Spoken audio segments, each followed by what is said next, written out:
ba kayo? Wala pa kayong pananampalataya. Bakit pa kayo natatakot?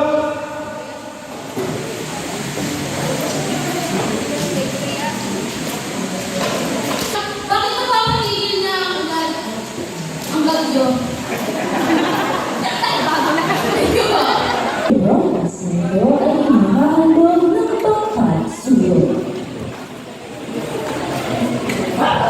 Naniniwala ka ba kung malalaman mo na sa kalagitnaan ng isang malakas na bagyo, mayroong isang makapagpipigil nito sa pamamagitan ng isang salita lamang? Pakiramdam mo ba? Isisubok ka ng aking Panginoon o kaya naman kapag na nga ba talaga ang paniniwala mo sa kung ano ang kayahan ng ating Diyos? Ang kwentong ito ay makikita sa aklat ng Mark, chapter 4, verse 35 to 41. Ang kwento natin sa araw na ito ay magsisimula sa pagtuturo ni Jesus sa mga shore ng Galilee. Kinagabihan, nung araw na yun, tinawag ni Jesus ang kanyang mga disipulo upang sabihin, Gawin tayo sa kabilang side ng lake.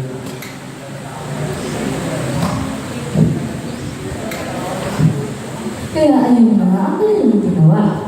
Sumakay sila, si Jesus at ang kanyang mga disipulo ng bangka at saka nagrelag sa Sea of Galilee.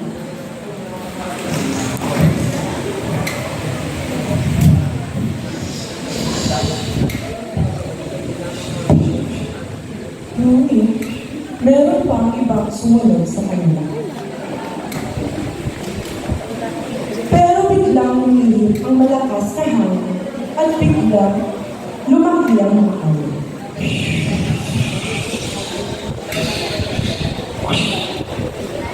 Pinasaw ng tubig ang bangka at halos tumubog ng ito. Natutulog si Jesus sa bandang likod ng bangka at nakaunan pa siya. Kaya, ginising siya ng mga disciples at sabi nila, Teacher, wala po ba kayong pakialam? Mamamatay na tayo. at gumising si Jesus, pinatigil niya ng malalakas na hangin Tumigil ka! at sinabi niya sa mga alon, Kumalma ka! tumigil na ang hangin at bumuti ang panahon. Pagkatapos, sinabi ni Jesus sa mga disciples, Bakit kayo natatakot? Wala pa rin ba kayong pananampalataya? dahil doon, mas lalo patuloy natakot ang mga disipulo. Kaya, nagtanungan sila. Sino kaya talaga siya? Grabe, pati hangin at alon, tumutuloy sa akin. At dito na po nagtatapos ang kwento kung paano natigil ni Jesus ang bagyo sa Sea of Galilee sa kanilang pagdadala. Kayo, ganun din ba ang pananampalataya ninyo? Tingin niyo ba sapat na ang pananampalataya ninyo upang magtiwala na kahit kalagitnaan ng bagyo, kaya ngayong iligtas o patigilin ni Jesus ang mga hangin? Hanggang sa susunod, ito po ang Pangkat Sulok. Magandang umaga Pilipinas, ako ang inyong tagapagbalita, David Malaka. Para sa aking headline sa mga kilakilabot ang naramdaman ng mga disipulo sa gitnang bagyong inaanak nila para sa isang mas matulong at maayos. Praise God. Para sa isang mas malinaw at maayos na impormasyon, narito si DJ upang ibalita ito. DJ? Salamat, David. Isang nga kakilakilabot ang nangyari, hindi ko sa lawan na sa lugar ngayon. Ngunit kasama natin ang mga kasama ni Jesus upang magbigay ng ko sa nangyari ng gabi. Dati sa amin ni Jesus, mawil kami sa kanilang lake. Kaya sinunod namin siya, ito namin sa mga tao. At sumakay kami sa lumang sinasakyan ni Jesus. Umihip ang malakas na hangin at lumakas ang mga alon. Pinasok ng tubig ang bangka at halos tumubog na ito. Kung sa likuran ni Jesus,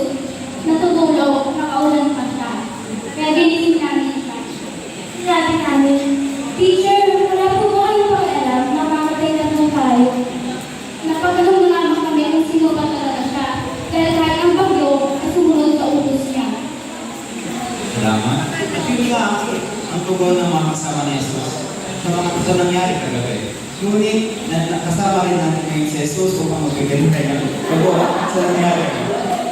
Jesus, ano ang nangyari kagabi? At bakit parang kanyang tugon at ang mga kasama natin? Ano nangyari? Inisip ako ng mga kasama ko. Dahil natatakot sila sa mga nagkalaki yung halo at nagkalakas. Kaya ginawa ko, itusok ko ang nagkalaki ang halo at nagkalakas ang aming tumigil. Ano naman ang iyong ginawa sa mga kasama mo? Sabihan ko sila na wala ka pa silang pananampalataya at natatakot kaya palitan. Isa lang ang pinapilabo ng milagro at hindi ka palipaliwan ang nangyari kagabi. Yun lamang ang boundary by Maraming salamat sa pagbabalita, DJ.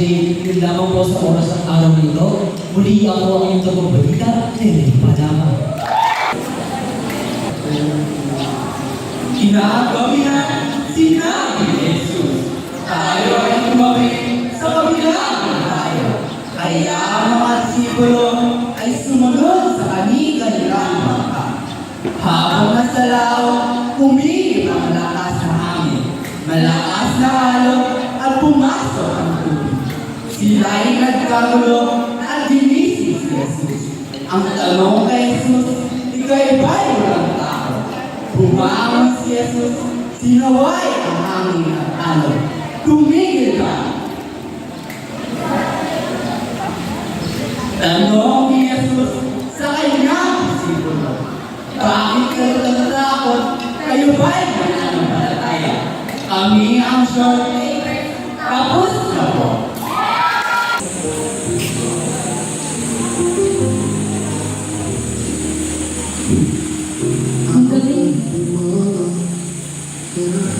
Nung gabi ngayon, sinabi ni Jesus sa mga disciples niya, "Tara, tumawid tayo sa kabilang side ng lake." At iniwan nila ang mga tao at sumakay sila sa bangkang sinasakyan ni Jesus.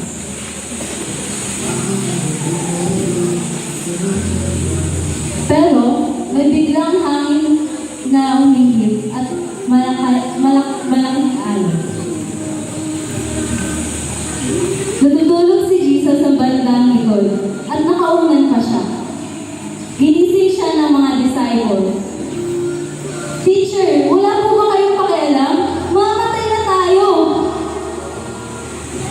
At biglang bumangon si Jesus at sinabi sa mga disciples, "Wala pa rin ba kayong faith? Bakit kayo natatakot?" At pinatigil niya ang mga alon at ang hangin.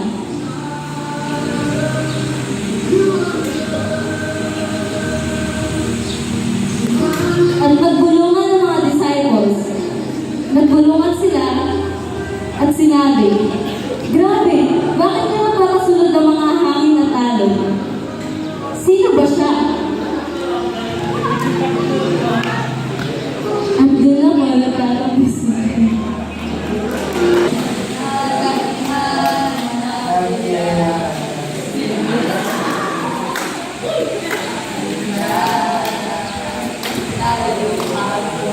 Sa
matutunghayan natin ang isang maikling kwento na kung saan ipinamalas ni Jesucristo ang kanyang kamangahang ginawa. Sa una, pumunta si Jesus sa karagatan at naglayag sila. May kita, nakapunta na ba kayo sa alagan, mga bata? Galing. Ano ba yung mga naramdaman nyo nung pumunta kayo ng dagat? Masaya. Very good, mga bata. Palakpakan. Tama. Habang naglalayag sila sa karagatan, biglang lumakas yung hangin.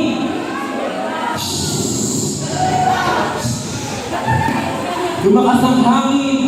Biglang kumidlat. Sino nakatingin sa kidlat? Taas ng kamay. Ayan, mga takot sila sa kidlat. Grabe naman. Huwag kayong matatakot sa kidlat. Huwag kayong gagaya sa mga disciples ng Panginoon. Sapagkat, sinabi nila sa Panginoon, ginising nila ang Panginoon. Alam niyo ba kung anong sinabi mga bata? Siyempre, hindi nyo alam kasi hindi ko pa sinasabi, di ba? Ayan. Sinabi ng disciples kay Kristo, wala ka bang pakialam? Tayo mamamatay na, oh. Di ba? Sinabi niya yun. Ngunit, tumayo lang ang Panginoon. Nasa dulo siya nakahiga at may unan. Pagtayo niya, kinausap niya ang hangin, ang dagat, na manahimik sila. Di ba ang galing, mga bata? Ayan. Gusto niyo ba maranasan yung mga ganito, mga bata? Ayan. Sige. Sinabi ni Jesus, manahimik ka. At nanahimik nga. Pagkatahimik na ito, nagsalita ang Panginoon, wala pa kayong pananampalataya? Natatakot ba kayo? Kaya mga disciples, nagtaka sila kung bakit nga ba napahinto niya ang hangin at dagat. Sa tingin niyo, mga bata, paano nga ba napahinto ni Jesucristo ang dagat at ang mga ulam? Napakagaling mga bata. Palakpakan niyo yung mga sarili. Very good. Habang nagtataka ang mga disciples, nagtataka sila. Ano ba ang itsura naman nagtataka? Patingin nga mga bata. Yan, galing. Napakagaling niyo mga bata. Nagtaka sila. Sinabi nila at nag-usap-usap sila. Sino nga ba itong tao to? Bakit nga ba kaya niyang pagalawin ang mga dagat at mga ulam? Tapos na. Doon natapos ang ating kwento. Mga bata, sa maikling kwento na aking pinalaki sa inyo, ano nga ba ang inyong mga natutunan, mga bata? Magaling! Palakpakan niyo ang inyong mga sarili. Maging faithful tayo. Sapagkat sa lahat ng pagkakataon, lagi nandiyan ang Diyos. Okay na po.